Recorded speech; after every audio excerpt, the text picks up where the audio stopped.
Saudi Bangladesh business and investor ফোরামের উদ্যোগে শীর্ষক আলোচনা সভা অনুষ্ঠিত। আসসালামু আলাইকুম।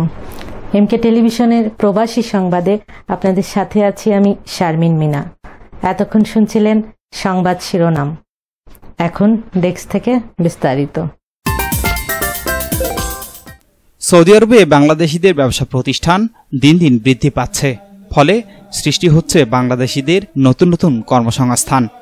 সৌদি আরব বর্তমানে বাংলাদেশিদের প্রধান গন্তব্য, যেখানেই ক্রমেই বাড়ছে বাংলাদেশিদের ব্যবসা বাণিজ্যের প্রসার, বাড়ছে উদ্যোক্তাদের সংখ্যা, আর এসব উদ্যোক্তারা অবদান রাখছেন বাংলাদেশের অর্থনীতিতে।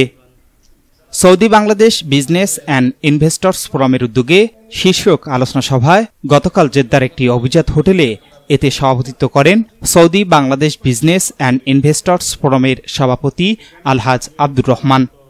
সংগঠনের সাধারণ সম্পাদক মোহাম্মদ আয়ুব ও যুগ্ম সাধারণ সম্পাদক হাবিবুর রহমান ব্যাপারীর যৌথ পরিচালনায় বক্তব্য রাখেন সিনিয়র সহসভাপতি শেখ জাকির হোসেন, মোহাম্মদ হোসেন, হাবিবুর রহমান রাড়ি, দেলোয়ার হোসেন, আব্দুল মালিক, কবির হোসেন, খন্দকার AKM আজাদ, মোহাম্মদ উজ্জ্বল সহ আরও অনেকে।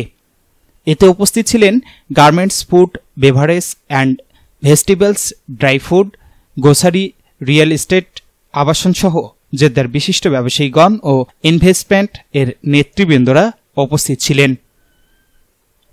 S Rahman, news desk, MK television. শেষ করছি এমকে টেলিভিশনের প্রবাসী সংবাদ। এতক্ষণ সাথে থাকার জন্য সবাইকে ধন্যবাদ।